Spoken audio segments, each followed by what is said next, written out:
Cinema शौकीन सबका स्वागत करता है। आज हम बात करने वाले हैं दी फादर के बारे में। दी फादर को 2020 की सबसे बेहतरीन फिल्मों में से एक माना गया है और उसके साथ साथ इस फिल्म को 2021 के एकेडमी अवार्ड में बेस्ट पिक्चर के लिए नॉमिनेट भी किया गया है और शायद ये फिल्म इस बार ऑस्कर में कमाल करती हुई नजर आए। और इस फिल्म के अलावा इस साल ऑस्कर में नॉमिनेट हुई बहुत सारी फिल्मों को हमने एक्सप्लेन किया है, जिसका लिंक आपको नीचे डिस्क्रिप्शन और उसके साथ साथ ऊपर आई बटन में भी मिल जाएगा। तो बात करते हैं दी फादर के बारे में। ये कहानी है एंथनी और एन की। एंथनी की उम्र 80 साल है और 80 साल में भी वो अकेला रहना चाहता है और उसे लगता है कि वो अपना ख्याल रख सकता है, लेकिन उसकी बेटी एन हमेशा उसके साथ रहती है और वो इस बात का हमेशा ही ख्याल रखती है कि एंथनी कभी भी अकेला ना रहे। कहानी की शुरुआत होती है और हम देखते हैं कि एन एंथनी के पास आती है और कहती है कि आपने फिर अपने केयर टेकर के साथ बदतमीजी की है और अगर ऐसा चलता रहा तो आपके पास कोई भी केयर टेकर नहीं रहना चाहेगा। और ये सब सुनने के बाद एंथनी कहता है कि वो केयर टेकर सच में अच्छी नहीं थी और उसने मेरी घड़ी भी चुराई है। और इस बात को सुनने के बाद एन समझ जाती है कि एंथनी झूठ बोल रहा है और उसके बाद वो कहती है कि कहीं आपने अपनी घड़ी वॉशरूम में तो नहीं छुपाई है। और ये सुनने के बाद एंथनी वॉशरूम की तरफ भाग करके जाता है क्योंकि उसे पता है कि उसने घड़ी वहीं पे छुपाई है। और उसके बाद जब एंथनी वापस आता है तब वो एन से उसकी बहन के बारे में पूछता है और अपनी बहन का नाम सुनते ही एन उस बात को काट देती है और उसके बाद वो कहती है कि वो लंदन बहुत ही जल्दी छोड़ने वाली है और उसके बाद वो पेरिस चली जाएगी अपने बॉयफ्रेंड के साथ। और ये सुनने के बाद एंथनी थोड़ा सरप्राइज होता है और उसके बाद कहता है कि इसीलिए तुम यहाँ पर नई नई केयर टेकर्स को लेकर के आ रही हो ताकि वो तुम्हारे बाद मेरा ख्याल रख सके। और इन सारी बातों को सुनने के बाद एन कहती है कि पेरिस ज्यादा दूर नहीं है, मैं हमेशा आपसे मिलने के लिए आती रहूंगी। और इतना कहने के बाद एन वहाँ से चली जाती है। और उसके थोड़े समय के बाद जब एंथनी अपने फ्लैट में घूम रहा होता है तब उसे अपने फ्लैट में एक आदमी नजर आता है और उसे देखने के बाद एंथनी थोड़ा सरप्राइज होता है और कहता है कि तुम कौन हो और मेरे फ्लैट में क्या कर रहे हैं। और इस बात को सुनने के बाद वो आदमी कहता है कि एंथनी मेरा नाम पॉल है। और उस आदमी के बातों से लगता है कि वो एंथनी को जानता है। और एंथनी की ऐसी हालत देखने के बाद वो आदमी समझ जाता है कि एंथनी की तबीयत ठीक नहीं है, इसलिए वो कहता है कि मैं अभी एन को कॉल करता हूँ। और ये सुनने के बाद एंथनी कहता है कि क्या तुम एन के दोस्त हो? तब पॉल कहता है कि मैं उसका दोस्त नहीं, मैं उसका पति हूँ और ये फ्लैट मेरा है। और ये सुनने के बाद एंथनी थोड़ा सरप्राइज हो जाता है और कहता है कि तुम्हारी शादी कब हुई थी एन से? तब वो कहता है कि हमारी शादी को 10 साल हो गए। तब जाकर के एंथनी को कहीं थोड़ी बहुत चीजें याद आती हैं और उसके बाद वो कहता है कि 10 साल से तुम दोनों अलग नहीं हुए? तब पॉल कहता है कि नहीं। और उसके बाद एंथनी कहता है तो अच्छा तुम भी एन के साथ पेरिस जा रहे हो? और ये सुनने के बाद पॉल कहता है कि पेरिस? मैं पेरिस नहीं जा रहा और जहां तक मुझे पता है कि एन भी पेरिस नहीं जा रही। और ये बात सुनने के बाद एंथनी बड़ा ही सरप्राइज लगता है और कहता है कि मुझे लगता है कि एन ने तुम्हें नहीं बताया और वो अकेली पेरिस जा रही है और वो भी किसी और के साथ। और उसके थोड़ी देर के बाद उन दोनों के बीच ऐसे ही बातें चलती जाती हैं और उसके थोड़े समय के बाद एंथनी फिर से थोड़ा लाउड हो जाता है और कहता है कि तुम जो कोई भी हो, मैं अपने फ्लैट को नहीं छोड़ने वाला हूँ और मैं यहाँ से कहीं नहीं जाऊंगा। और ये बात सुनने के बाद पॉल कहता है कि एंथनी तुम भूल रहे हो कि ये फ्लैट मेरा है, तुम्हारा नहीं है और हमने तुम्हें यहाँ पे रखा है तुम्हारी देखभाल के लिए, क्योंकि अब तुम्हारे पास कोई भी केयर टेकर नहीं है क्योंकि तुम उनसे झगड़ा कर लेते हो। लेकिन इन सारी बातों को सुनने के बाद भी एंथनी अभी भी कंफ्यूज लगता है और उसे लगता है कि ये फ्लैट उसका ही है और ये आदमी झूठ बोल रहा है। और उसके बस थोड़े समय के बाद दरवाजा बजता है और उसके बाद इन्हें लगता है कि एन आ गई। और उसके बाद एंथनी जैसे ही उस दरवाजे के पास जाता है वो देखता है कि वहाँ पर एक औरत खड़ी है, लेकिन ये एन नहीं है। और जब एंथनी उस औरत से पूछता है कि एन कहाँ है तब वो औरत कहती है कि डैड मैं ही एन हूँ और आपको याद नहीं मैं आपको बता करके नीचे गई थी कुछ सामान लेने के लिए। और ये सुनने के बाद एंथनी और भी परेशान हो जाता है और उसके बाद बैठ के सोचने लगता है और वो सोचता है कि शायद उससे ही कोई गलती हो रही है और यही लड़की एन है। और उसके थोड़े समय के बाद वो लड़की उसके पास आती है और उसके बाद एंथनी उसे सारी बातें बताता है और कहता है कि जब मैं घर के अंदर था तभी मुझे कुछ आवाज सुनाई पड़ी और उसके बाद मैंने बाहर आकर के देखा तो पॉल बैठा था, तुम्हारा पति। और ये सुनने के बाद ये लड़की कहती है कि मेरा पति? डैड आपको पता है कि 5 साल पहले मेरा तलाक हो चुका है। और ये सब चीजें सुनने के बाद एंथनी और भी परेशान हो जाता है और उसके बाद वो जैसे जाकर के देखता है तो उस फ्लैट में और कोई भी नहीं होता है इन दोनों के अलावा। और उसके थोड़े समय के बाद हम देखते हैं कि एन फिर से कुछ सामान लेकर के घर में वापस आती है, लेकिन इस बार ये एन ही है, कोई और लड़की नहीं है। और एन फोन पे किसी से बात कर रही होती है और उससे कह रही होती है कि अब मुझे बहुत ही परेशानी हो रही है, क्योंकि मैं जब कल घर में वापस आई तो डैड ने ऐसे रिएक्ट किया जैसे वो मुझे पहचानते ही नहीं। और उसके थोड़ी देर के बाद इस घर में एक लड़की आती है जिसका नाम है लॉरा, और इसको नए केयर टेकर के लिए यहाँ पे बुलाया गया है। और जैसे ही लॉरा यहाँ पे आती है, एन उसे सारी बातें बताती है एंथनी के बारे में, और ये भी कहती है कि एंथनी का पुराना एक्सपीरियंस केयर टेकर्स के साथ अच्छा नहीं रहा है, इसीलिए एंथनी अब हमारे साथ रह रहा है, लेकिन अब मुझे भी परेशानी हो रही है। इसलिए अगर तुम एंथनी की केयर टेकर बनना चाहती हो तब तुम्हें इन सारी चीजों के लिए तैयार रहना पड़ेगा, क्योंकि एंथनी कभी भी कुछ भी करता है। और उसके थोड़ी देर के बाद एंथनी यहाँ पे आता है, और उसके बाद एंथनी की मुलाकात होती है लॉरा से। और यहाँ पे एंथनी लॉरा से बड़े प्यार से बात करता है, और वो उसे कहता है कि वो उसे उसकी बेटी की याद दिलाती है जिसका नाम लूसी है। और उसके बाद एंथनी इससे बहुत सारी बातें करता है, और एंथनी ये भी कहता है कि वो पहले डांसर था, और उसके बाद वो लॉरा को डांस करके भी दिखाता है। और इस बात को सुनने के बाद एन कहती है कि डैड आप डांसर नहीं, आप एक इंजीनियर थे। और उसके बाद एंथनी कहता है कि तुम्हें क्या पता कि मेरे शौक क्या क्या थे। और उसके बाद इन सब के बीच बातें ऐसे ही चलती जाती हैं, और उसके थोड़े समय के बाद एंथनी सीरियस हो जाता है, और वो लूसी से कहता है कि उसकी बेटी लालची है, और वो किसी तरीके से उसको इस फ्लैट से भगाना चाहती है ताकि वो इस फ्लैट को हथिया सके। और एन को ये बातें बहुत ही बुरी लगती है, इसलिए एन वहां पे खड़ी खड़ी बस रो रही होती है। और उसके थोड़े समय के बाद एंथनी लॉरा की भी बेइज्जती करता है, और उसके बाद वहां से चला जाता है। और उसके जाने के बाद एन लॉरा से कहती है कि उनकी बातों का बुरा नहीं मानना, मैं उनकी तरफ से आपको सॉरी कहती हूँ। और लॉरा कहती है कि मुझे उनकी बातों का बुरा नहीं लगा, क्योंकि मैं ऐसे ही लोगों के साथ रहती हूँ और मुझे हमेशा ही ऐसा कुछ देखने को मिलता है। लेकिन एन के लिए इन बातों को भूलना बहुत ही मुश्किल है, इसलिए एन हमेशा ही उन्हीं बातों के बारे में सोच रही होती है। और जब एन ये सारी चीजें सोच रही होती है, तभी उसके पास उसका पति आता है जिसका नाम है पॉल। और थोड़े समय पहले भी हमने एक आदमी को देखा था जो अपना नाम पॉल बता रहा था, और उसके साथ साथ वो ये भी कह रहा था कि वो एन का पति है। तो इस सवाल का जवाब हम जानेंगे इस कहानी के अंत में। और यहाँ पे आने के बाद पॉल एन से कहता है कि क्या हुआ, आज केयर टेकर आने वाली थी, क्या वो मान गई? और ये सुनने के बाद एन कहती है कि हाँ, वो बहुत ही जल्द अपना काम शुरू करेगी। और उसके थोड़ी देर के बाद हम देखते हैं कि एंथनी पॉल से मिलता है, लेकिन एंथनी को देखने के बाद ऐसा लगता है कि वो पॉल को बिल्कुल भी पसंद नहीं करता है। और एंथनी बार बार पॉल की घड़ी की तरफ देख रहा होता है, और उससे उस घड़ी के बारे में पूछ रहा होता है, क्योंकि एंथनी को लगता है कि पॉल ने उसकी घड़ी पहन रखी है। और एंथनी के दिमाग में ये सारी बातें चल रही होती हैं, लेकिन थोड़े समय के बाद एंथनी पॉल से कहता है कि वो सबसे ज्यादा प्यार अपनी छोटी बेटी को करता है जिसका नाम है लूसी। और एंथनी ने हमेशा लूसी को एन से ज्यादा प्यार किया है, और एंथनी चाहता है कि लूसी उससे एक दिन मिलने आए। और उसके साथ साथ यहाँ पे एंथनी लूसी के बारे में और भी कुछ बातें बताता है, और कहता है कि लूसी इसे लिटिल डैडी कह के बुलाती थी।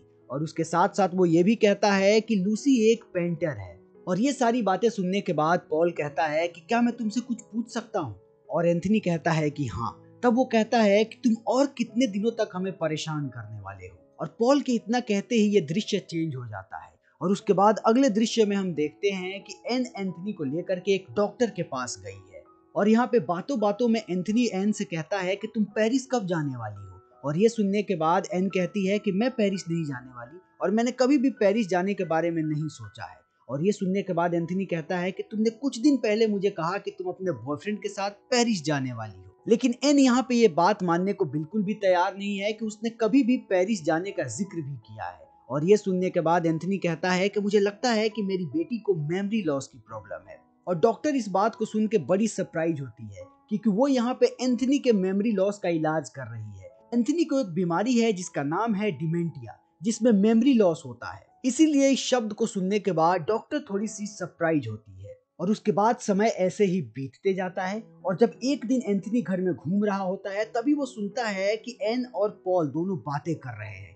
और पॉल यहाँ पे कहता है कि हमें एंथनी को एक नर्सिंग होम में डाल देना चाहिए। और ये सुनने के बाद एन पॉल पे गुस्सा होती है और कहती है कि बिल्कुल नहीं, तुम ऐसा क्यों कह रहे हो, जबकि कल से वो लड़की इनकी देखभाल करने के लिए तैयार है। लेकिन पॉल एन की बात नहीं सुनता, और वो बार बार कहता जाता है कि हमें एंथनी को किसी इंस्टीट्यूशन में जरूर डालना चाहिए, और यही एंथनी के लिए सही रहेगा। और ये बात एंथनी को बहुत सरप्राइज करती है। और उसके थोड़ी देर के बाद जब सब लोग खाना खाने बैठते हैं तब बातों ही बातों में एन गुस्सा होकर के वहां से चली जाती। तब एंथनी पॉल से कहता है कि वो गुस्सा होकर क्यों चली गई, तुम्हें उसका ख्याल रखना चाहिए और तुम्हें उसे कहीं घुमाने लेकर के जाना चाहिए। और ये बात सुनने के बाद पॉल कहता है कि हमने प्लानिंग की थी इटली जाने के लिए, लेकिन लास्ट मोमेंट पे हमें वो टिकट कैंसिल करना पड़ा। तब एंथनी पूछता है कि क्यों। तब वो बताता है कि आपकी वजह से, क्योंकि आपने अपने केयर टेकर के साथ झगड़ा किया और उसके बाद आपकी देखभाल करने के लिए एन को आपको यहाँ पे लाना पड़ा और इसी चक्कर में हमें हमारा प्लान कैंसिल करना पड़ा। और उसके थोड़े समय के बाद जब एंथनी एक दिन जगता है तब उसे ये फ्लैट बिल्कुल नया लगता है और बिल्कुल अलग लगता है। उसके बाद वो पूछने लगता है कि यहाँ की पेंटिंग कहाँ पे गई। और ये सुनने के बाद एन कहती है कि मुझे लगता है कि आप अपने फ्लैट को मेरे फ्लैट से कंपेयर कर रहे हैं। और उसके बाद एंथनी फिर से फ्लैट में घूमने लगता है और घूमते घूमते वो एन को फिर से आवाज देता है, लेकिन एन का कोई भी जवाब नहीं आता। और उसके बाद हम देखते हैं लॉरा एंथनी के लिए चाय लेकर के आती है और उसके बाद लॉरा एंथनी को कहती है कि वो अपनी दवाई खा ले। और उसके बाद बातों ही बातों में लॉरा एंथनी को कहती है कि मुझे आपकी बेटी लूसी के बारे में पता चला और मुझे अफसोस है उसके एक्सीडेंट के बारे में। और ये सुनने के बाद एंथनी ऐसे रिएक्ट करता है जैसे उसे कुछ भी नहीं पता। और ये सुनने के बाद लॉरा समझ जाती है कि शायद एंथनी को इस बारे में नहीं पता, इसलिए वो बात बदल देती है। और उसके बाद एंथनी अपनी दवाई खाने लगता है और वो दवा खाते खाते लॉरा को एक मैजिक ट्रिक दिखाने लगता है। और इसके बाद लॉरा कहती है कि दवा खाने के बाद आप अपने कपड़े बदल लो क्योंकि हम बाहर जाने वाले हैं। और ये सुनने के बाद एंथनी कहता है कि हम बाहर क्यों जा रहे हैं।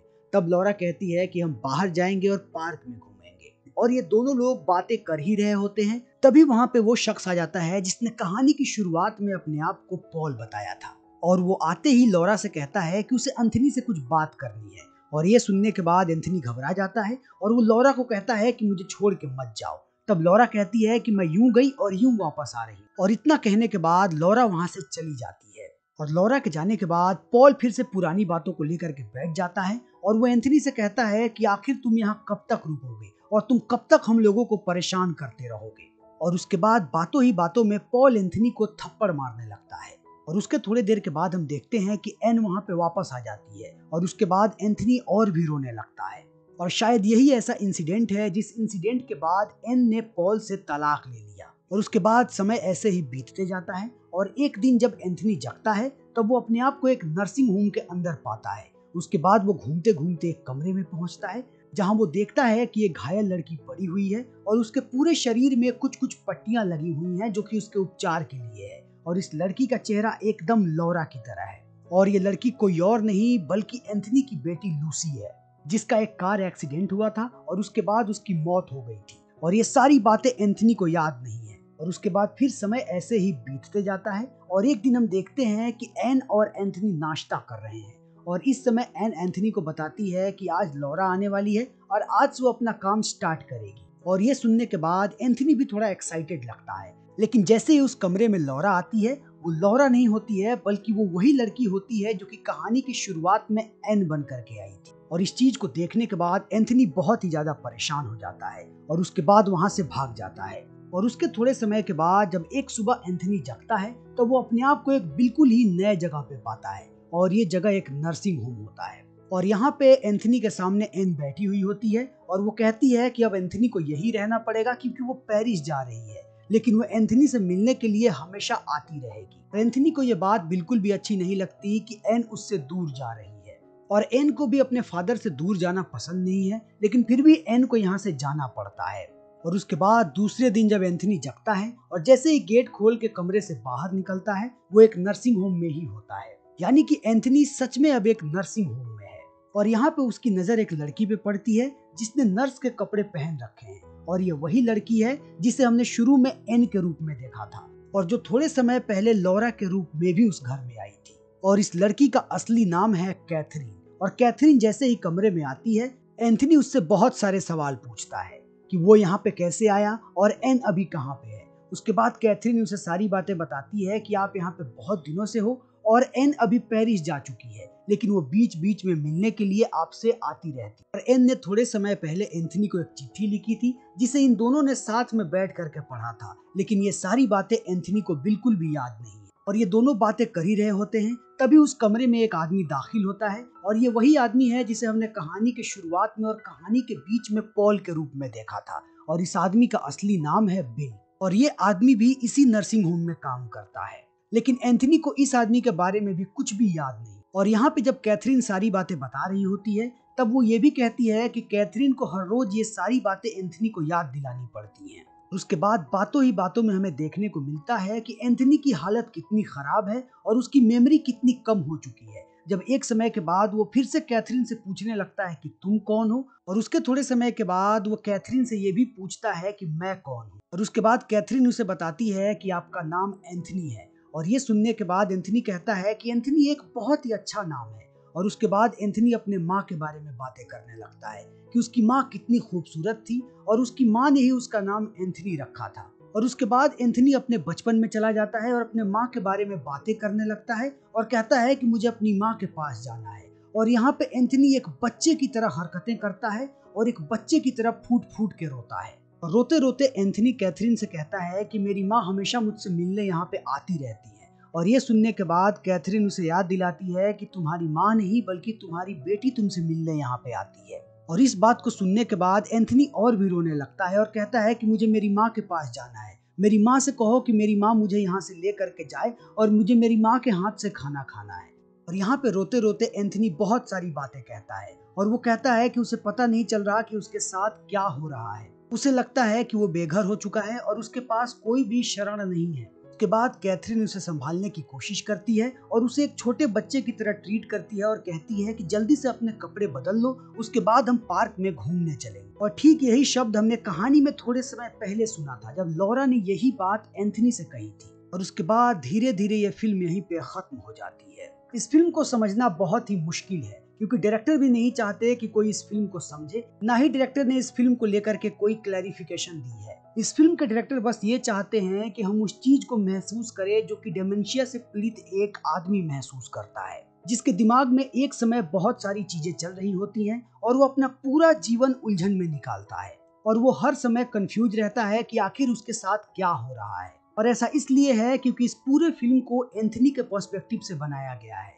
और इस फिल्म में हम जितनी भी चीजें देखते हैं वो सारी की सारी एंथनी के पर्सपेक्टिव से होती है। और क्योंकि एंथनी को किसी बात को लेकर के कोई क्लैरिफिकेशन नहीं है, इसीलिए हमारे पास भी किसी चीज की कोई भी क्लैरिफिकेशन नहीं है। लेकिन इस पूरी फिल्म को देखने के बाद कुछ चीजें जो सामने आती हैं वो ये है कि एंथनी बहुत समय से इस नर्सिंग होम में है और इस फिल्म में जो ज्यादातर दृश्य दिखाए गए हैं वो सारे के सारे एंथनी की यादें हैं। और इसीलिए एंथनी के सामने ये उलझने आती हैं कि उसकी यादों में इंसानों के चेहरे बदल जाते हैं और वो धीरे धीरे कैथरीन और एन के चेहरे में कंफ्यूज हो जाता है, तो कभी पॉल और बिल के चेहरे में कंफ्यूज हो जाता है और उसके साथ साथ केयर टेकर और अपनी बेटी लूसी के चेहरे में कंफ्यूज हो जाता है। हम भी इन्हीं सारे कंफ्यूजन से गुजरते हैं जब हम इस फिल्म को देख रहे होते हैं, क्योंकि हमें वही देखने को मिलता है जो कि एंथनी सोच या देख रहा होता है। और इस फिल्म की यही चीज इस फिल्म को इतना ज्यादा खास बनाती है। और इस फिल्म को और भी खास बनाती है एक्टर्स की परफॉर्मेंस। इस फिल्म में हमें एंथनी के किरदार में देखने को मिलते हैं एंथनी हॉपकिंस और एन के किरदार में ओलिविया कोलमैन, और सबने ही बहुत ही उम्दा परफॉर्मेंस दी है। तो हमारी आज की ये वीडियो यहीं पे खत्म होती है। उम्मीद है कि आपको हमारी ये वीडियो पसंद आई होगी। अगर आपको हमारी ये वीडियो पसंद आई हो तो इसे लाइक करें, शेयर करें और चैनल को सब्सक्राइब करें। Thank you.